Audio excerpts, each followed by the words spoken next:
الحمد لله وكفى والصلاة والسلام على عباده الذين اصطفى خصوصا على سيدنا وحبيبنا وشفيعنا محمد المصطفى وعلى آله وصحبه أولي الصدق والصفا. أما بعد فأعوذ بالله من الشيطان الرجيم. بسم الله الرحمن الرحيم. حتى إذا استيأس الرسل وظنوا أنهم قد كذبوا جاءهم نصرنا فنجي من نشاء ولا يرد بأسنا عن القوم المجرمين. لقد كان في قصصهم عبرة لأولي الألباب ما كان حديثا يفترى ولكن تصديق الذي بين يديه وتفصيل كل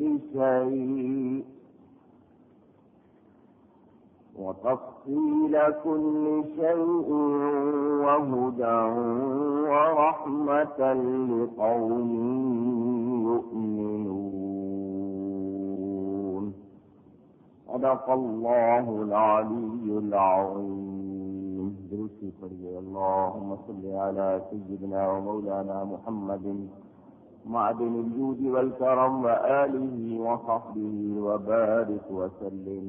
الصلاة والسلام عليك يا رسول الله. الصلاة والسلام عليك يا حبيب الله. الصلاة والسلام عليك يا رحمة للعالمين وعلى آلك وأصحابك يا شفيع المذنبين. حمد و صلاۃ کے بعد سورہ یوسف کی تفسیر کا جو سلسلہ جنوری 1993 کے پہلے ہفتے میں شروع ہوا تھا،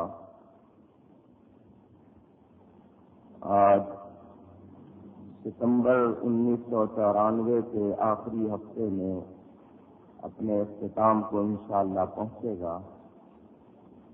تقریباً 2.25 سال میں نے اس سورت کی تفسیر بیان کی ہے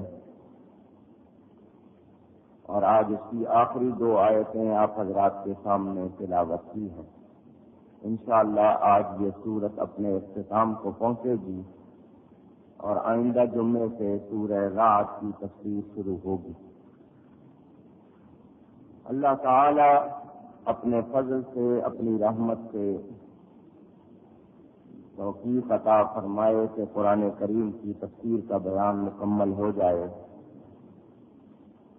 حضرت خطیب اعظم پاکستان رحمۃ اللہ تعالی علیہ نے جب کراچی تشریف لائے تھے تو سورہ فاتحہ سے تفسیر کا آغاز کیا تھا اور سورہ توبہ کی ابتدائی آیات تک بیان فرمایا تھا. وہاں سے آگے اس فقیر نے سلسلہ شروع کیا ہے اور آج تقریباً 11 برس ہو گئے کہ 10ویں پارے سے جو سلسلہ شروع ہوا تھا آج 13ویں پارے کے 6 رکوع بیان ہوئے ہیں، یعنی تقریباً 11 سال میں 3 پارے اور کچھ رکوع بیان ہوئے۔ میرے دوستوں اور بزرگوں، گزشتہ جمعے 11ویں شریف کے سلسلے میں تفسیر کا سلسلہ بیان نہیں ہوا تھا۔ ویسے بھی ایک مہمان جو بھارت سے تشریف لائے تھے ان کا بیان ہوا تھا۔ اس سے گزشتہ جمعے جو پہلی آیت بیان کر چکا ہوں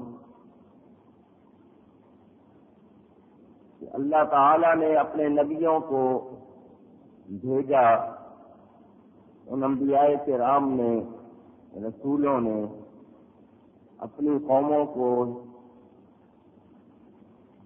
ہدایت کی، نیکی کی طرف بلایا اور اللہ تعالی پر ایمان لانے کو کہا۔ قومیں سرکش تھیں، نافرمان تھیں،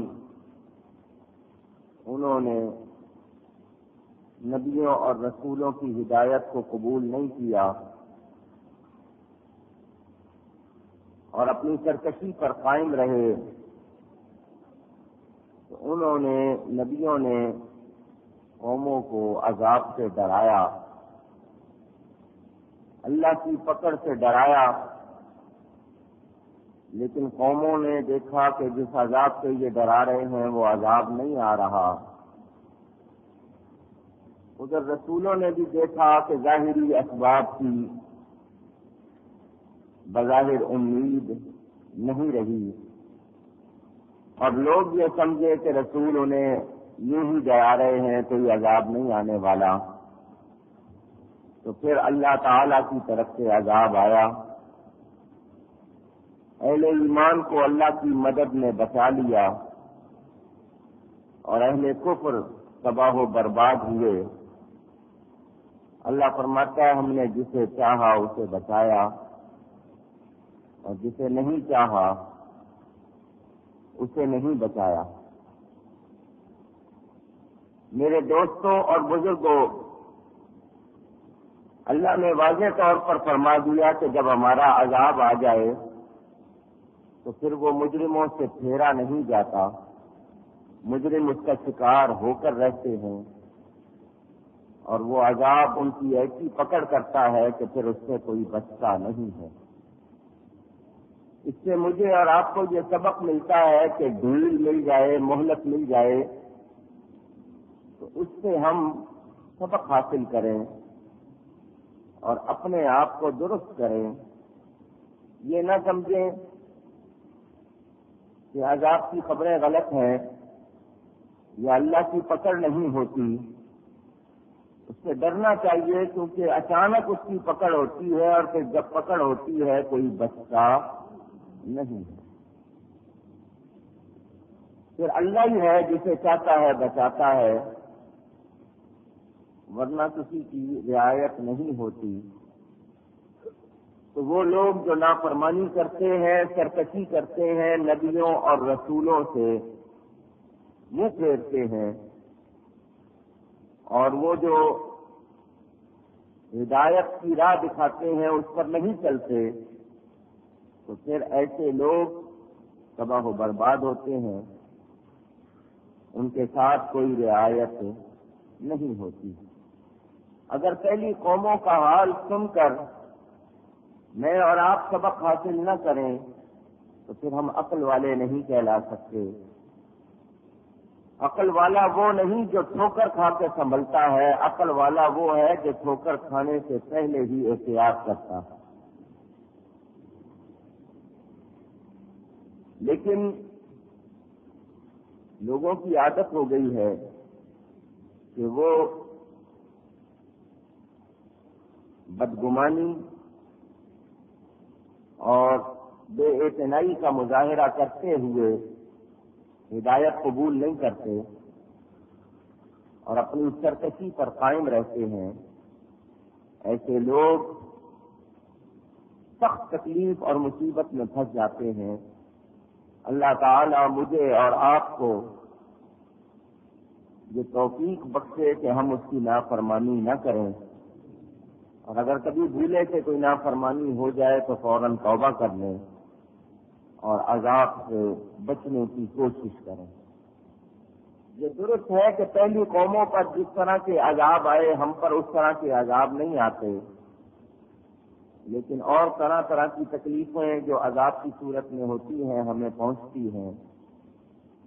اگر ہم عقل والے ہیں، سمجھ والے ہیں، تو ہمیں اپنے آپ کو درست کرنا چاہیے۔ اللہ تعالی ہمیں صحیح سمجھ اور عقل کے صحیح استعمال کی توفیق عطا فرمائے۔ اللہ تعالیٰ ارشاد فرماتا ہے، اس واقعے کو بیان فرما کر حضرت یوسف علیہ السلام کا واقعہ بیان کر کے اللہ فرماتا ہے، لَقَدْ كَانَ فِي قَصَصِهِمْ عِبْرَةٌ لِأُولِي الْأَلْبَابِ، بے شک ان کی خبروں سے عقل مندوں کی آنکھیں کھلتی ہیں۔ اللہ والوں کے واقعات، ان کے ساتھ پیش آنے والے حالات کا واقعہ تذکرہ سن کر، وہ ذکر سن کر عقل مند اپنی آنکھیں کھولتے ہیں کہ اللہ کے پیاروں نے کیا کیا تکلیفیں اٹھائی ہیں، کس کس طرح ان کی آزمائش ہوئی ہے، وہ کیسے کیسے مراحل سے گزرے ہیں۔ تو ان واقعات کو سن کر، ان تذکروں کو سن کر ہم سبق اور عبرت حاصل کریں، اپنے آپ کو درست کریں اور کوشش کریں کہ ہم عقل مندی کا مظاہرہ کرتے ہوئے یہ سوچیں کہ اللہ کے پیاروں نے کتنی سختیاں جھیلی ہیں، تو ہم جو وہ شان اور مرتبہ نہیں رکھتے، تو ہم اپنے آپ کو ہرگز اللہ کی معصیت میں نہ دھسائیں اور کوشش کریں کہ ہم پر کوئی ایسی سختی نہ آنے پائے، کیونکہ وہ تو اللہ والے تھے، کامل الایمان لوگ تھے، ان کے دل اور زبان کی ایک حالت تھی، ان میں تو اللہ تعالیٰ کی محبت بہت زیادہ تھی، وہ تو سہتے رہے۔ ہو سکتا ہے ہم برداشت نہ کر سکیں، کسی غلطی کے اور زیادہ مرتکب ہو جائیں، تو ہمیں حالات سن کر، واقعات سن کر عبرت حاصل کرنی چاہیے، آنکھیں کھولنی چاہیے، اپنے آپ کو درست کرنا چاہیے۔ اہل اللہ کے واقعات، اللہ والوں کے واقعات ایمان اور تقوی اور قلب کی تسکین کے حصول کا ذریعہ ہیں۔ عقل مند وہ ہے جو ان واقعات سے سبق حاصل کرے، عبرت حاصل کرے اور سچا مومن ہو جائے۔ اس مقام پر مفسرین فرماتے ہیں، مومن پڑھا لکھا نہ بھی ہو مگر ایمان کی وجہ سے اللہ اسے خاص سمجھ عطا فرماتا ہے، اور کافر کتنا ہی چالاک ہو وہ پھر بھی بے وقوف رہتا ہے، کیونکہ اس کے پاس ایمان نہیں ہے۔ تو جب ایمان کا نور نہیں ہے تو وہ بہکتا ہے، بھٹکتا ہے، اور مومن ایمان والا ہو کر اللہ تعالی کی مدد سے ضرور رہنمائی پاتا ہے اور کامیاب ہوتا ہے۔ متعدد واقعات اس بات کو ثابت کرتے ہیں، اگر ہم لوگ اللہ کی دی ہوئی مدد، اللہ کی عطا کی ہوئی ہدایت سے ہی اپنے آپ کو فائدہ نہ پہنچائیں بلکہ غلطی پر غلطی کرتے رہیں، تو یہ ہمارا قصور ہے، ہمارا نقص ہے۔ اگر ہم اس کو دور نہیں کریں گے، اس نقص کو، تو گھاٹا پائیں گے، نقصان اٹھائیں گے، ہمیں ہرگز کوئی فائدہ نہیں ہوگا۔ یہاں پر عام مثال بھی دی جاتی ہے سمجھنے کے لیے کہ لوگ پالتو جانور گھروں میں رکھتے ہیں، گائے رکھ لی، بھینس رکھ لی، کہ اس سے دودھ حاصل کریں گے، اس کو چارہ ڈالتے رہے، اس نے خوب کھایا، لیکن وہ صرف گوبر کرے، پیشاب کرے اور دودھ نہ دے، تو بتائیے اس گائے کا کوئی فائدہ ہے؟ نہیں، کیونکہ آپ نے تو اس کو اس لیے رکھا کہ اس سے دودھ حاصل کریں گے۔ اللہ کی نعمت ہے کہ اللہ تعالی نے اس میں ہمارے لیے غذا بھی رکھی ہے، شفا بھی رکھی ہے، اور یہ اللہ ہی ہے جو گوبر اور خون کے درمیان سے دودھ نکالتا ہے، من بین فرث و دم لبنا خالصا سائغا للشاربین، کہ گوبر اور خون کے درمیان سے دودھ اللہ تعالی نکالتا ہے، تو وہ ہمارے لیے غذا بھی ہے، شفا بھی ہے۔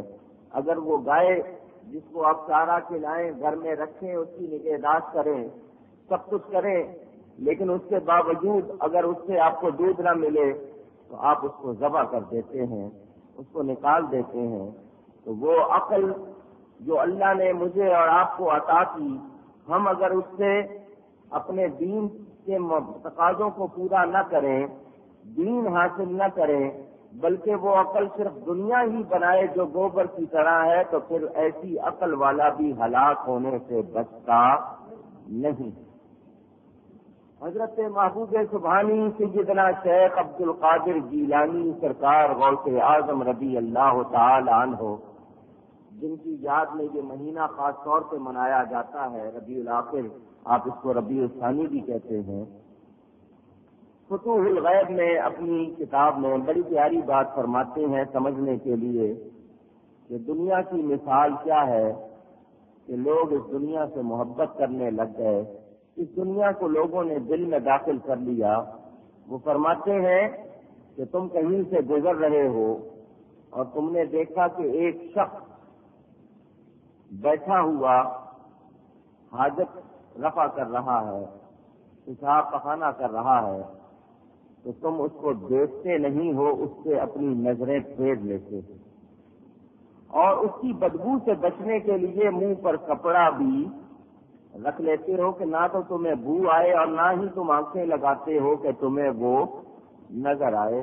تو فرماتے ہیں دنیا کو اسی طرح ہی سمجھو، وہ جس چیز کو اپنے سے نکال رہا ہے وہ دنیا ہی ہے، تو جس طرح وہ اس کو دیکھنا نہیں چاہتے ہو، تم سونگنا نہیں چاہتے ہو، دنیا کے ساتھ بھی یہی معاملہ کرو کہ دنیا کو نہ تو سونگو نہ ہی اس کی طرف آنکھیں لگاؤ، یاد رکھو کہ ایک دن یہاں سے چلے جانا ہے۔ تو اگر دنیا سے تمہارا ایسا ہی معاملہ رہے گا تو کامیاب رہو گے، اور اگر دنیا کو اپنے اندر داخل کر لو گے پھر کوئی کامیابی نہیں ہوگی، بلکہ وہ دنیا تمہیں ہلاک کر دے گی، تباہ کر دے گی، برباد کر دے گی۔ میرے دوستوں اور بزرگوں، مجھے اور آپ کو جان لینا چاہیے کہ اگر اس عقل سے ہم نے دین حاصل نہ کیا، اللہ کی قدرت کو نہ سمجھا، اپنے آپ کو نہ سنوارا، آخرت کے لیے کچھ جمع نہ کیا، تو پھر ہم ہرگز کامیاب نہیں ہو سکتے۔ اور اگر ہم نے یہی حال اپنا رکھا تو پھر آپ خود ہی سوچ سکتے ہیں کہ جو شخص خود اپنی گمراہی کے درپے ہو، اپنی تباہی پر تلا ہوا ہو، اسے کوئی اور بچا نہیں سکتا۔ اللہ تعالی مجھے اور آپ کو اپنی عقل کے صحیح استعمال کی توفیق عطا فرمائے۔ یہ جو واقعات ہوتے ہیں، قصے ہوتے ہیں، ان سے عبرت حاصل کی جاتی ہے، آنکھیں کھلتی ہیں۔ عبرت کے معنی کسی بات کو سن کر، پڑھ کر ایسی سمجھ حاصل کرنا کہ آدمی اپنے آپ کو درست کرے، اور اگر وہ اپنے آپ کو درست نہیں کرتا تو پھر وہ ہم لوگوں نے قرآن کریم کو خاص خاص موقعوں پہ پڑھنے کا معمول بنایا ہے۔ قرآن خوانی ہو گئی، کسی جگہ جانا پڑ گیا، مجبوری، موت وغیرہ میں وہاں قرآن پڑھ لیا، رمضان کا مہینہ آیا تو قرآن پڑھ لیا، آگے پیچھے ہم قرآن کو صرف اچھے کپڑوں میں لپیٹ کر رکھ دیتے ہیں، اس کو پڑھتے نہیں، پڑھ کر سمجھتے نہیں، اور جب سمجھتے نہیں تو پھر عمل بھی نہیں کرتے۔ حالانکہ اس قرآن میں سب کچھ ہے اور اسے پڑھنا چاہیے، اور اس میں ہر چیز ہے، ہمارے لیے نصیحت ہے، ہدایت ہے، رحمت ہے۔ اگر ہم اپنے آپ کو قرآن پڑھ کر، سمجھ کر قرآن کے مطابق نہ بنائیں تو پھر ہم نے اللہ کے کلام کی قدر نہیں کی۔ آج صبح ہوتی ہے تو ہم سب کو اخبار کی بڑی جلدی ہوتی ہے، حالانکہ اس میں جھوٹی خبریں ہوتی ہیں۔ قرآن میں ہر شے ہے، ہر ایک چیز کا بیان ہے. ہمارے لیے روزمرہ زندگی کی ہر تفصیل موجود ہے جس کی ہم کو ضرورت ہے، اور ہم اسی سے ہی روگردانی کر رہے ہیں. جھوٹی خبروں کا اخبار پڑھنا ہمیں بہت پسند ہے، سچی خبروں والا قرآن پڑھنا ہمیں پسند نہیں، جس کا نتیجہ یہ نکلتا ہے کہ ہم جھوٹی خبروں کے ایسے عادی ہو جاتے ہیں کہ پھر ہم سچی خبر پر یقین نہیں کر پاتے. مثلا کوئی صاحب آپ کو خبر دیں آپ کے گھر میں آ کے کہ ابھی تھوڑی دیر کے بعد کوئی آپ کی طرف آنے والا ہے. آج کل جس طرح ہم افواہیں اڑا دیتے ہیں لوگ، ڈرانے کے لیے، پریشان کرنے کے لیے بم رکھ دیا ہے، فلاں کوئی آ کے ابھی حملہ کرے گا، ڈاکہ پڑے گا، یہ ہوگا. آج کل ایک معمول بن گیا ہے، لوگوں نے مذاق بنا لیا اس چیز کو. تو مجھے بتائیے بھلے سے وہ خبر سچی ہے یا نہیں، آپ احتیاطی تدابیر اختیار کرتے ہیں یا نہیں؟ اپنے احتیاط کے لیے فوراً انتظامات شروع کر دیتے ہیں. خبر پر آپ نے توجہ نہیں دی کہ یہ خبر دینے والا اور اس کی خبر جو ہے وہ واقعی سچی ہے یا کچھ سچا ہے یا نہیں. آپ اپنی حفاظت کے لیے احتیاطی تدابیر، پریکاشن وغیرہ لے لیتے ہیں. تو وہ لوگ جن کی خود سچائی کا آپ کو یقین نہیں، ان کی خبروں پر یقین نہیں، اس پر تو آپ اتنی تدابیر اختیار کریں، اپنی حفاظت کا اتنا انتظام کریں. اور رب کریم جس کی خبر میں کوئی جھوٹ نہیں ہے، اس کی خبروں پر ہم لوگ لاپرواہی کریں تو پھر ہم سے بڑھ کر بے وقوف کون ہوگا؟ رسول کریم صلی اللہ علیہ وسلم جو حق لے کر آئے ان کی خبروں پر یقین نہ کریں تو اور اپنے آپ کو درست نہ کریں تو پھر ہم سے زیادہ بے عقل کون ہوگا؟ آپ لوگ اس بات کو ذرا اچھی طرح سمجھیں کہ ہم لوگ خود اپنے لیے تباہی جمع کر رہے ہیں، کوئی اور ہمارا نقصان نہیں کر رہا. ہم خود لاپرواہ ہوئے ہیں، دوسرا ہمیں نقصان بعد میں دے گا، پہلے تو ہم خود اپنا نقصان کر رہے ہیں. اور اس چیز نے ہمیں حال کو پہنچا دیا ہے، اس کو اگر ہم زیادہ غور سے سوچیں تو ہم لوگوں نے اپنے آپ کو اس کنارے پر تباہی کے اس بہانے پر لانے کے لیے خود محنت کی ہے، کسی اور نے ہمیں یہاں تک اتنا نہیں پہنچایا. تو ہم لوگوں کو سنبھلنا چاہیے، دوسروں کے واقعات سن کر سبق اور عبرت حاصل کرنی چاہیے. اگر ہم نہ کریں تو پھر ہم گھاٹا پائیں گے. اللہ فرماتا ہے عقل والوں کے لیے اس میں عبرت ہے، عقل مندوں کی آنکھیں کھلتی ہیں. تو اگر آپ اپنے آپ کو عقل مند کہلانا چاہتے ہیں، آپ عقل والے ہیں، تو پھر آنکھیں کھلنی چاہیے. اور اگر نہیں کھلتی ہیں تو سمجھ لیں کہ آپ عقل مند نہیں ہیں. میں پوچھنا چاہتا ہوں، رسول کریم صلی اللہ علیہ وسلم اور تمام انبیاء کرام علیہم السلام، ان کی شان تو بلند، نبی معصوم ہوتا ہے. صحابہ کرام، تابعین، صحابہ کی پیروی کرنے والے، تبع تابعین، پیروی کرنے والوں کی پیروی کرنے والے، اولیاء کرام، ائمہ مجتہدین، مفسرین، محققین کے حالات ہم سنتے ہیں.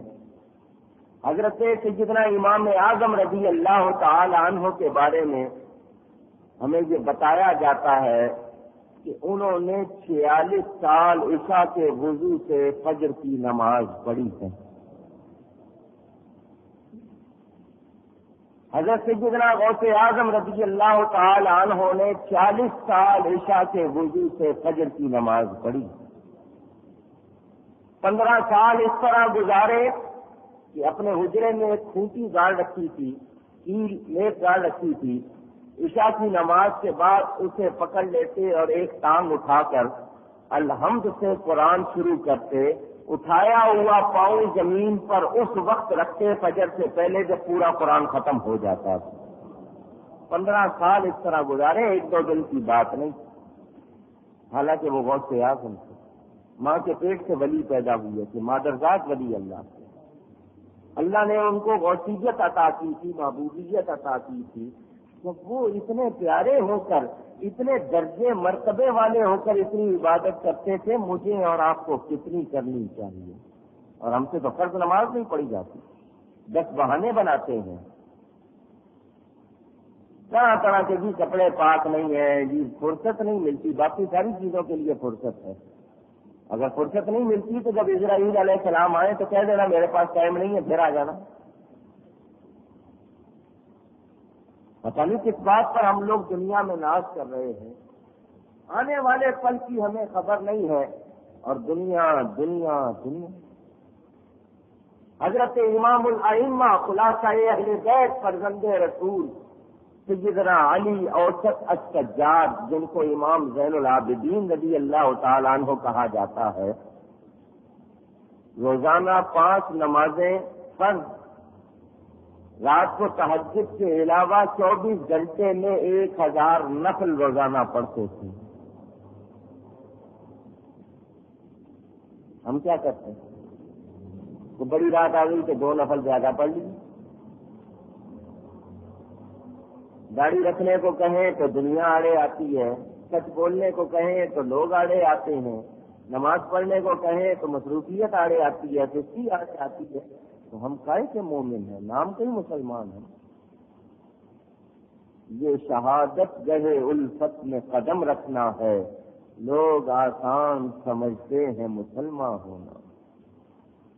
مسلمانی دیکھنی ہو تو حضرت بلال حبشی کو دیکھو رضی اللہ، انہوں نے قربانی دی، معمولی بات نہیں، کتنی تکلیفیں اٹھائیں، آل یاسر کے حالات پڑے، حضرت عمار ابن یاسر اور ان کے گھرانے کے حالات پڑے، حضرت خبیب کے حالات پڑے۔ یہ وہ ہستیاں ہیں جنہوں نے دین کے لیے تکلیفیں اٹھائیں، لیکن محبت کا وہ مظاہرہ کیا کہ آج ہمارے لیے وہ رہنما ہے، اور پھر بھی ہم اپنے آپ کو درست نہیں کرتے۔ فرزند رسول سیدنا امام حسین نے کتنی بڑی قربانی دی، کیا تھا؟ اللہ سے محبت تھی، ایمان پر ثابت قدمی تھی، حق پر استقامت تھی۔ ان کے واقعات سنیں اور ہم اپنی آنکھیں نہ کھولیں تو پھر بتاؤ ہم گھاٹا پانے والے ہوئے یا نہیں ہوئے؟ امام علی مقام نے تو کنبا کٹوا دیا، اپنی جان کا نذرانہ پیش کر دیا، لیکن فاسق و فاجر کی فرما برداری کرنا، اطاعت قبول نہیں کی، اور آج ہمارا یہ حال ہے کہ ہم تو خود شوق سے ان چیزوں میں لگے ہوئے ہیں۔ عورت کی حکومت ہے، ہمیں پرواہ نہیں، ملک میں اسلام کا مذاق اڑایا جا رہا ہے، ہمیں پرواہ نہیں، جگہ جگہ نبی کے خلاف، دین کے خلاف باتیں ہو رہی ہیں، اور ہم پر یوں نہیں دین کی، تو پھر ہم کہے کہ مسلمان ہیں؟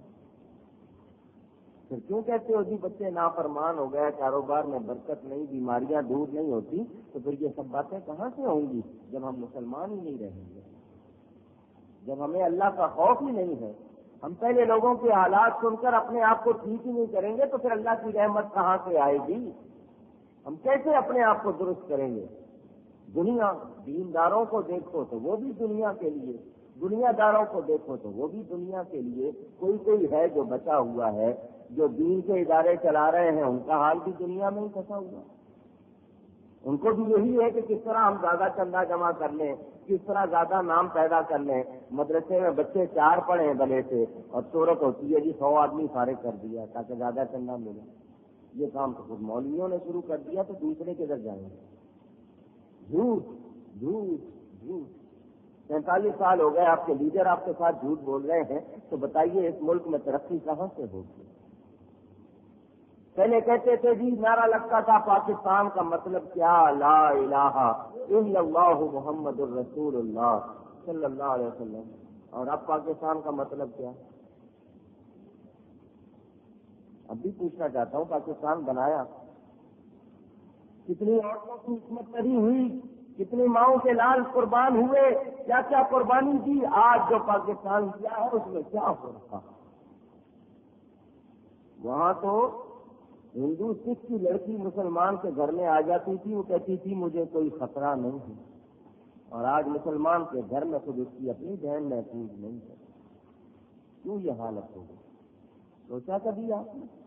تو پہلے لوگوں کے واقعات سن کر اگر عبرت حاصل نہیں کرتے، آپ کی آنکھیں نہیں کھلتی، تو پھر آپ عقل والے نہیں ہیں۔ دیکھیے نا، حضرت یوسف علیہ السلام، چھوٹی سی عمر ہے، کنویں میں ڈال دیے گئے، اللہ نے بچا لیا۔ اس کنویں کی گہرائی سے اللہ نے ان کو اٹھا کر تخت مصر پر بٹھایا۔ اس واقعے سے ہمیں عبرت ملتی ہے یا نہیں ملتی؟ کہ اگر اللہ مددگار ہو تو کوئی آپ کو مار دے اللہ بچاتا ہے، بادشاہ بنا دیتا ہے، اور اگر اللہ کی مدد نہ ہو تو بادشاہوں سے اٹھا کے اللہ جس طرح کی ذلت دیتا ہے پھر آپ لوگ وہ بھی دیکھ چکے، سن چکے۔ بتائیے نمرود خدائی کا دعویٰ کرتا تھا یا نہیں؟ روئے زمین پر انٹائر ورلڈ جتنی بھی دنیا میں زمین ہے سب پر اس کی حکومت تھی، اپنے وقت میں ایک ہی بادشاہ تھا۔ اتنے سے مچھر سے اللہ نے مروایا یا نہیں مروایا؟ پوچھ رہا ہوں آپ سے۔ اس کے باوجود ہم عبرت حاصل نہ کریں، کس بات پہ کرتے ہیں؟ کس بات پر ہم غرور کرتے ہیں؟ کس بات پر ہم تکبر کر سکتے ہیں؟ فرعون اپنے آپ کو رب اعلیٰ کہنے والا، خدائی کا دعویٰ کرنے والا، بتائیے غرق ہوا یا نہیں ہوا؟ جس نے خدائی کا دعویٰ کیا اس کو اللہ نے غرق کر دیا، دوسرے دعوے کرنے والے کو ایک معمولی سی مخلوق مچھر سے مروا دیا، اور اپنے پیارے کو کنویں سے نکالا، تخت مصر پر بٹھا دیا۔ آنکھیں کھولیے واقعات سن کر، ہوش کیجیے جنہوں نے اللہ کے لیے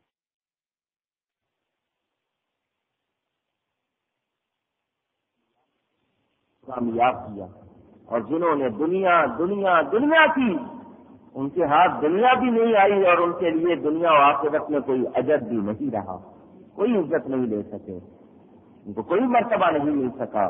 تو مجھے اور آپ کو ان واقعات سے سبق اور عبرت حاصل کرنی چاہیے۔ اب میں آپ کو واقعات سنانے لگوں تو ایک لمبا سلسلہ شروع ہو جائے گا، واقعات آپ سنتے ہی رہتے ہیں، لیکن یاد رکھیے کہ پہلے لوگوں کے حالات سن کر، اہل اللہ کی باتیں سن کر ہمیں اتنی یہ جستجو کرنے کی ہم لوگوں کو سوچ ملتی ہے، اور ہمیں اس بات پر ہماری طبیعت آتی ہے کہ ہم اپنے آپ کو درست کریں، ان لوگوں کے واقعات سن کر اپنے ایمان کو مضبوط کریں، تقویٰ کو اختیار کریں۔ حضرت یوسف علیہ السلام کا حال سن کر بتائیے ہمارے قلب کو یہ اطمینان ہوا یا نہیں کہ اگر اللہ کی مدد ہو تو اللہ بچاتا ہے۔ زلیخا انہیں 7ویں کوٹری میں لے گئی تھی، تالے بند کر دیے تھے، اپنے خداؤں پر اس نے کپڑا بھی ڈال دیا تھا، وہ اتنی تنہائی میں لے گئی تھی، اگر حضرت یوسف علیہ السلام کے ساتھ اللہ کی مدد نہیں ہوتی تو وہ بچتے؟ پوچھ رہا ہوں آپ سے، نہیں۔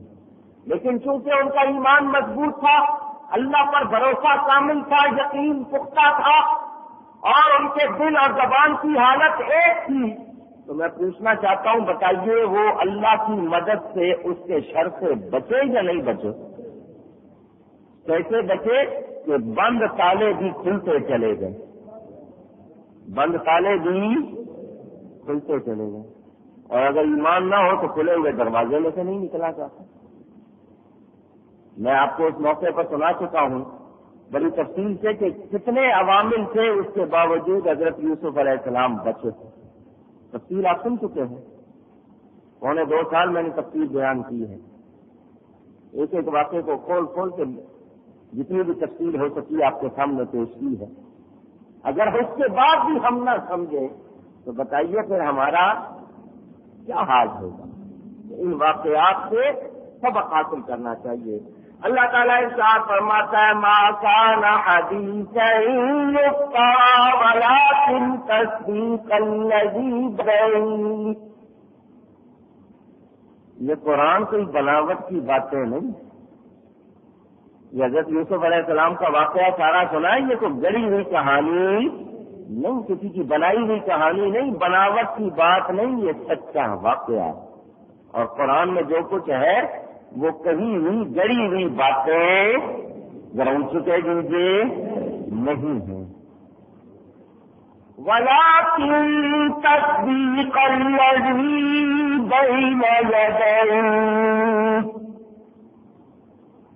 لیکن اپنے سے اگلے کاموں کی تصدیق ہے۔ اس قرآن سے کیا کیا ملا اس کی ایک جھلک دکھاتا ہوں۔ پہلی بات تو یہ پتہ چلی اس آیت سے کہ قرآن کے بعد کوئی اور کتاب نہیں ہے، اللہ کی طرف سے کوئی اور کتاب قرآن کے بعد ذرا محبت سے کہہ دیجیے نہیں ہے۔ اس لیے کہلوا رہا ہوں کہ یہ نبوت کا دعویٰ کرنے والے مرزے نے یا دوسرے لوگوں نے جتنی باتیں لکھی کہ وہی آئی، یہ ہوا وہ ہوا، سب جھوٹ ہے۔ قرآن کے بعد اللہ کی طرف سے کوئی کتاب نہیں، کیونکہ ولیکن تصدیق الذی بین یدیہ، اگلے جو گزر چکے ہیں کام ان کی تصدیق ہے، بعد والوں کی نہیں۔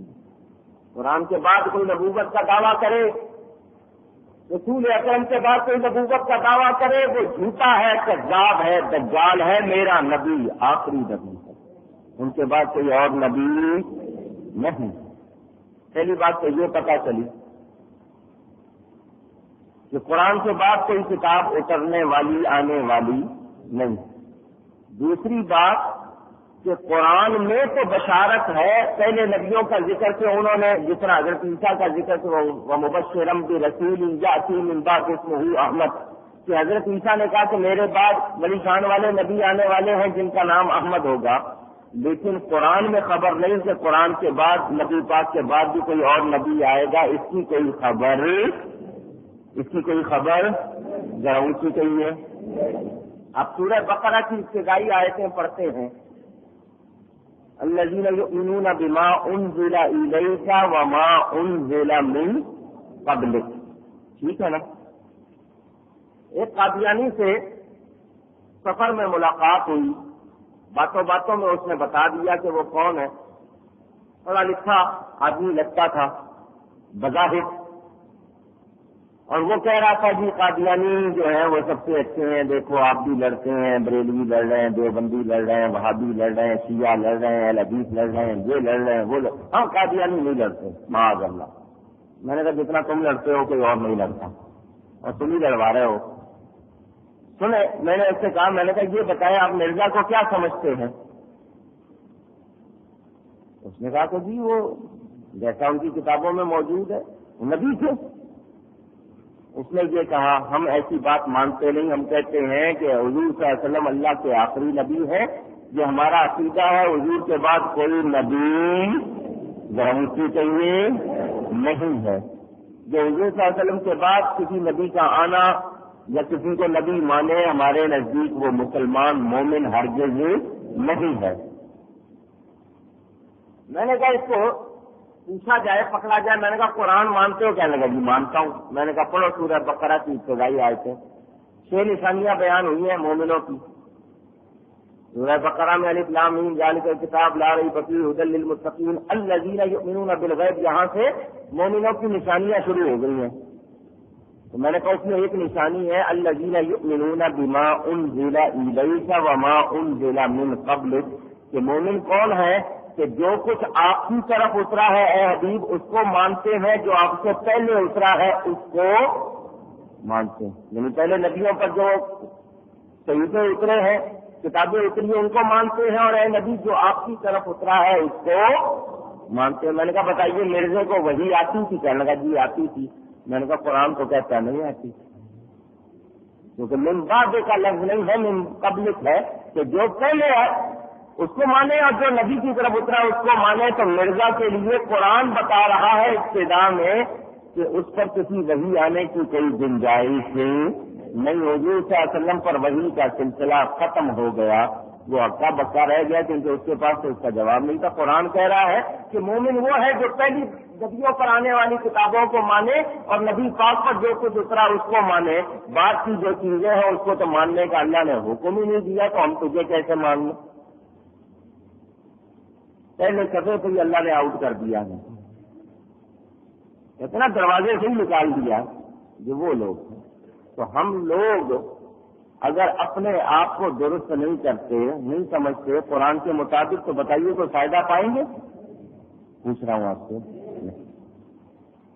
اس قرآن نے پہلوں کی تصدیق کی ہے، پہلے نبی جو آئے، جو کچھ لے کے آئے، ان کے معجزات، ان کے ساتھ اترنے والی کتابیں صحیح تھے، ان کی قرآن نے تصدیق کی ہے۔ قرآن نے نبی پاک کے بعد کسی نبی کے آنے کی کوئی خوشخبری نہیں دی، کوئی خبر نہیں دی۔ جو لوگ قرآن پر یقین رکھتے ہیں، قرآن پر یقین رکھتے ہوئے انہیں جاننا چاہیے کہ قرآن آسمانی کتابوں میں آخری کتاب ہے اور ہمارے نبی اللہ کے نبیوں میں سب سے آخری نبی ہے، ان کے بعد کوئی اور نبی نہیں۔ قرآن کا ایک نفع پہلے نبیوں کو ہوا اور وہ یہ کہ اس قرآن کی برکت سے ان کی تصدیق ہو گئی، وہ سچے ہو گئے، سچے تھے لیکن ان کی سچائی پر مہر لگ گئی، تصدیق ہو گئی۔ اور نبی پاک کو ایک نفع یہ ہوا کہ تمام غیبی علوم کی تفصیل ان کے لیے اس میں بیان ہو گئی۔ قرآن میں سب کچھ ہے اور قرآن نبی پر اترا، اللہ نے نبی سے کچھ چھپایا، اللہ نے اپنے نبی سے کچھ چھپایا۔ اگر ہم مانتے ہیں تب کہیے گا، ورنہ نہیں کہیے گا، میں زبردستی نہیں کرواؤں گا۔ اللہ نے اپنے نبی سے کچھ چھپایا نہیں، کیوں؟ اور جس سے رب خود نہیں چھپا اس نے کچھ اور کیا چھپانا تھا؟ خود رب نہیں چھپا ان سے تو اس نے کچھ اور کیا چھپانا تھا؟ اور کوئی غیب تم سے کیا نہا ہو بھلا، جب خدا ہی نہ چھپا تم سے کروڑوں ضرور۔ جب رب نے اپنا آپ نہیں چھپایا تو اپنے حبیب سے کچھ اور بھی نہیں چھپا۔ اور ہمیں بھی نفع ہوا ہے، حضور کی امت کو، اہل ایمان کو یہ نفع ہوا کہ اس قرآن کے ذریعے ہم کو ہدایت بھی ملی، ہم کو رحمت بھی ملی۔ یہ ہمارے لیے ہدایت ہے، رحمت ہے، شفا ہے۔ ایک ہدایت اور رحمت تو سب کو ملی جو عام ہے، یعنی رہنمائی اور غیبی عذابوں سے نجات سب کو مل گئی کہ اب وہ عذاب نہیں آتے جو پہلی امتوں پر آئے۔ کی غلامی کرنے والوں ہوں گے ان کے لیے ہم نے لکھ دیا۔ میرے دوستوں اور بزرگوں، یہ قرآن اللہ کی طرف سے ہمارے لیے ہدایت ہے، رحمت ہے، شفا ہے۔ اللہ تعالیٰ ارشاد فرماتا ہے وَتَفْصِيلَ كُلِّ شَيْءٍ، اور اس میں ہر شے کی تفصیل ہے، ہر شے کی تفصیل، ہر چیز کا مفصل بیان ہے۔ ذرا یہاں ٹھہر جائیے۔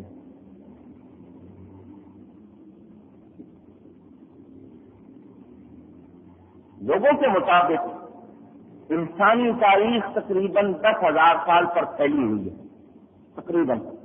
حضرت آدم علیہ السلام آج سے 10,000 سال پہلے ہوئے، جس طرح لوگوں نے گنا، اندازہ کیا۔ دنیا بہت پرانی ہے، کروڑوں سال ہو گئے، کتنے سال ہو گئے کسی کو معلوم نہیں۔ انسانی تاریخ 10,000 سال پرانی بتائی جاتی ہے۔ اس سے پرانے، آپ کے ہاں بہت پرانے کھنڈرات جن کو موہنجو دارو کہتے ہیں، 5,000 سال پرانے بتائے جاتے ہیں۔ دنیا والے لگے ہوئے ہیں اس معاملے میں، تحقیق کر رہے ہیں۔ تاہم بات یہ سامنے آئی کہ 10,000 سال سے انسانی تاریخ جس کا تذکرہ کسی نہ کسی طرح موجود ہے، وہ بیان کی جا رہی ہے، بتائی جا رہی ہے۔ حضرت آدم کے کتنے بیٹے تھے، کیا قرآن میں آپ نے پڑھا ہے؟ سوال ہے میرا، پوچھ رہا ہوں آپ سے۔ حضرت آدم علیہ السلام کتنا عرصہ دنیا میں رہے، قرآن میں آپ نے کبھی پڑھا؟ بول دیجیے۔ حضرت آدم کی اولاد میں جس کو نبوت ملی، قرآن میں آپ نے پڑھا؟ پوچھ رہا ہوں، آواز لگائیے۔ نوح علیہ السلام کتنا عرصہ تبلیغ کرتے رہے، قرآن میں آپ نے پڑھا؟ نہیں۔ ان کی کشتی کس دن جودی پہاڑ پر رکی، آپ نے قرآن میں پڑھا؟ نہیں۔ حضرت ابراہیم علیہ السلام کو کتنی عمر ملی، آپ نے قرآن میں پڑھا؟ نہیں۔ ان کی کتنی اولاد ہے، سب کی تفصیل قرآن میں پڑھی؟ نہیں۔ اللہ کہتا ہے اس میں ہر چیز کا مفصل بیان۔ میں نے آپ کو تھوڑی سی جھلک دکھائی۔ اللہ فرماتا ہے اس قرآن میں ہر چیز کا مفصل، شارٹ نہیں، مختصر نہیں، مفصل تفصیل سے بیان ہے۔ اور آپ کو میں نے 2-3 باتیں موٹی موٹی پوچھی ہیں، آپ کہتے ہیں نہیں پڑھا آپ نے کبھی۔ چلے جی بتائیے، نماز کا حکم قرآن میں ہے یا نہیں؟ گھبرائیے نہیں، میرا جواب دیجیے۔ ہے۔ نماز کس کو کہتے ہیں، اس کا بیان قرآن میں ہے؟ لفظ صلاۃ کے تو کئی معنی ہیں۔ نماز کیسے پڑھنی ہے، کب پڑھنی ہے، کہاں پڑھنی ہے، کس طرح پڑھنی ہے، کیا کیا کرنا ہے نماز میں، ساری تفصیل آپ نے قرآن میں پڑھی نہیں۔ نیت باندھی ہے، منہ قبلے کی طرف ہے، کوئی آواز دے تو اس کی طرف دیکھ لیں یا نہیں، سن لیں یا نہیں، بات کر لیں یا نہیں، کوئی سلام کرے جواب دے دیں یا نہیں، پیاس لگے پانی پی لیں یا نہیں، بھوک لگے کھانا کھا لیں یا نہیں، کوئی دودھ رکھا ہوا ابلنے کے لیے ابل جائے نماز چھوڑیں یا نہیں، سانپ آ جائے کوئی جانور آ جائے اپنے آپ کو بچائیں یا نہیں، یہ ساری تفصیل مجھے اور آپ کو قرآن میں ملتی ہے؟ ذرا کہیے گا نہیں۔ اللہ کہتا ہے ہر چیز کا مفصل بیان ہے۔ اللہ فرما رہا ہے ہر چیز کا مفصل بیان ہے، اور میں آپ سے جو پوچھ رہا ہوں آپ کہتے ہیں نہیں۔ تو ہر چیز کا مفصل بیان قرآن میں ہے۔ سنیں آپ، ہر چیز کا مفصل بیان قرآن میں ہے۔ ذرا اونچی کہہ دیجئے قرآن میں، کیونکہ اللہ کا فرمان ہے اور غلط ہو سکتا نہیں، اس سے زیادہ سچی بات کسی کی نہیں، اور اللہ کبھی جھوٹ بولتا یا بول سکتا نہیں۔ قرآن میں ہر چیز کا مفصل بیان ہے، مگر ہر ایک کے لیے نہیں ہے۔ جس پر قرآن اترا ہے اس کے لیے ہے۔ نبی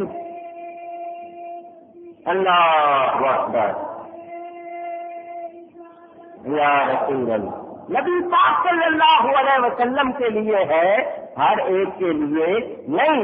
تو اللہ چاہتا تو ایک ایک بات کھول کر بیان کر دیتا، مگر اپنے نبی پر سب کچھ کھول دیا، ہم پر سب کچھ نہیں کھولا، تاکہ ایسا نہ ہو کہ قرآن کو پا کر ہم نبی سے لاپرواہ ہو جائیں، نبی سے بے نیاز ہو جائیں۔ اللہ بتانا چاہتا تھا، اللہ یہ ہمیں دکھانا چاہتا ہے اور اسی طرح رکھنا چاہتا ہے کہ جب تک تم قرآن کے محتاج رہو میرے حبیب کے بھی محتاج رہو۔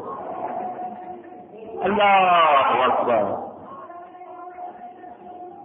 یا رسول اللہ۔ کہیں ایسا نہ ہو کہ قرآن کو، اس کتاب کو لے کر تم یہ نہ سمجھو اور یہ سمجھنے لگ جاؤ کہ اب نبی کی کوئی ضرورت نہیں، بس نبی نے قرآن دے دیا چھٹی ہو گئی، جو کچھ لینا ہے قرآن سے لے لیں گے۔ نہیں نہیں، ایک ایک چیز کی تفصیل نبی کے لیے ہے۔ تمہیں جب بھی قرآن کو سمجھنا ہوگا نبی کے دامن کو تھامنا ہوگا، اور اگر نبی کو چھوڑ دو گے قرآن سمجھ میں آئے گا نہیں۔ ہر چیز کا مفصل بیان ہے، مگر سب کے لیے نہیں۔ میرے دوستوں اور بزرگوں، ہر ضروری دینی بات جس کی بندوں کو، مومنوں کو حاجت ہے، جاننے کی ضرورت ہے، رہنمائی چاہیے، ہر دینی حکم کا ثبوت قرآن میں موجود ہے۔ قرآن میں موجود، پھر وہی بات کروں گا سب کے لیے۔ حضرت علی کرم اللہ تعالی وجہ الکریم، ولیوں کے شہنشاہ،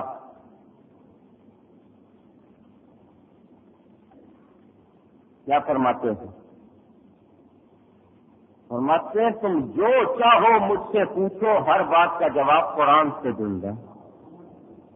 یہاں تک کہ کوئی اگر اپنے اونٹ کی رسی کے گم ہونے کو بھی پوچھنا چاہے گا میں قرآن سے جواب دے دوں گا۔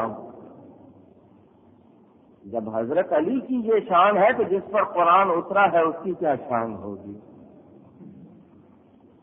ان کی کیا شان ہوگی، ان کا کیا مقام ہوگا۔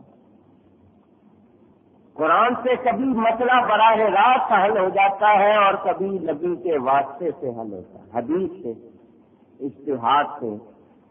یہاں پر آج کل ایک بہت بڑا فتنہ شروع ہو گیا ہے، اس کے بارے میں اشارہ کر دوں 2-3 منٹ میں، توجہ سے سارے سن لیں اور اس فتنے سے بچیں۔ کہا جاتا ہے کہ اللہ کا کلام موجود ہے، نبی کی حدیث موجود ہے، اس کے بعد کسی کی ضرورت نہیں. شور مچایا جا رہا ہے کہ اللہ کا کلام موجود ہے، نبی کی حدیث موجود ہے، پھر اس کے بعد کسی کو امام کہنا، کسی فقہ کو ماننا، کیونکہ فقہ انسان کی سمجھ سے نکلی ہوئی ہے. امام اعظم ابو حنیفہ، امام مالک، امام شافعی، امام احمد بن حنبل، یہ چاروں امام جو ہیں انہوں نے جو فقہ مرتب کی ہے وہ ان کی فقہ ہے، اس کو ماننا ضروری نہیں. قرآن کو مانو، حدیث کو مانو، اللہ اللہ خیر صلی اللہ. یہ شور مچایا جا رہا ہے اور لوگ کہتے ہیں بھائی بات تو ٹھیک ہے، اللہ کو مانے یا نبی کو مانے، انسان کی سمجھ میں تو فرق ہو سکتا ہے، ان کو کیسے مانا جائے؟ تو لوگ اس بات کے چکر میں آ کر بدگمان ہو جاتے ہیں، کیونکہ علم تو ہے نہیں، سمجھ تو ہے نہیں، باتوں میں آ جاتے ہیں کہ واقعی بات ہے، یہ بھی اللہ کو مانو، رسول کو مانو، کسی انسان کی عقل کو تو ماننا نہیں چاہیے. لہذا وہ کہتے ہیں کہ ٹھیک ہے جی، ہم بھی کسی امام کو نہیں مانتے، مقلد نہیں ہوں گے، نہ ہم حنفی، شافعی، مالکی، حنبلی نہیں ہوں گے، بس ہم مسلمان. اس کا جواب پیش کرتا ہوں. ہم کسی ایسی